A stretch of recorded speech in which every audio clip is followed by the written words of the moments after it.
में किसी दो कंट्री के बीच में लड़ाई छिड़ेगी। विरोध प्रदर्शन स्टार्ट होगा मुस्लिम एशियाई देश में।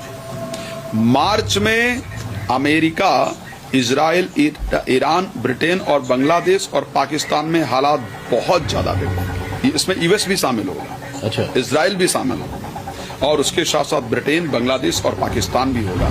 और क्यों होंगे? बिकॉज एक नेता की हत्या कर दी जाएगी। मई में आतंकी घटना होगी किसी कंट्री में और भूकंप के कारण नुकसान होगा। जून के अंदर मुस्लिम कंट्रीज के अंदर आतंकी घटना भी होगी और हवाई हमला भी। जुलाई में पाक, ईरान, गाजा, सीरिया, कतर में युद्ध भी होगा और युद्ध और हवाई हमला इत्यादि। कतर जैसे देश में? यस। नवंबर में इजराइल और अमेरिका फिर से दादागिरी की पोजीशन में आएंगे और एक इम्पॉर्टेंट डिसीजन लेंगे किसी अदर कंट्री को लेकर के, और इस टाइम पर एक आतंकी घटना होगी, उसके बाद ये लोग दादागिरी की पोजीशन में आएंगे। इस प्रकार आप मुझे ये बताएं, पाकिस्तान की सरजमीन पे ईरानी इंफॉर्मेशन के मुताबिक अमेरिकन जहाज उड़ रहे हैं। बलूचिस्तान के अंदर जैश उल अदल को और अनफॉर्चुनेटली कुछ पाकिस्तानी ट्रेनिंग दे रहे हैं और ईरानी मुताबिक बहुत जल्द ईरान की ईस्टर्न बॉर्डर पे ये लोग एक टेररिस्ट अटैक करेंगे और कार्रवाई करना चाह रहे हैं अमेरिकन की मदद से।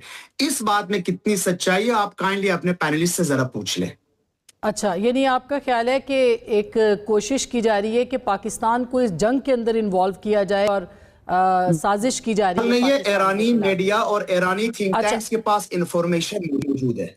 अच्छा, ये जाहिर है कि ये तो खैर अब सऊदी अरब भी ये बात कर रहा है ना। सऊदी अरब के हवाले से भी मुख्तलिफ इत्तलात आ रही हैं और उन्होंने तरदीद की है, जो NYT न्यूयॉर्क टाइम्स की स्टोरी है उसमें उन्होंने तरदीद की है कि सऊदी अरब के ऊपर कोई अटैक ईरान ने नहीं किया, मगर आप देखें कि उनके ऊपर अटैक्स हो रहे हैं। मारिया, आप कुछ कहेंगी इसके हवाले से? जी, और ये जो साजिश की जा रही है पाकिस्तान के खिलाफ? जी जी जी, और शुक्रिया असमा। मेरे ख्याल से ये पहली बात तो ये है कि मैं अपने ईरानी भाई को ये बात बहुत वाज़ेह तौर पे कहना चाहूँगी कि पाकिस्तान के अंदर और बिलखुसूस पाकिस्तान के अस्करी और पाकिस्तान के सियासी हलकों के अंदर ना ही इस बात के अंदर कोई सदाकत है और ना ही पाकिस्तान ने इस बात पे कोई आमादगी दिखाई है।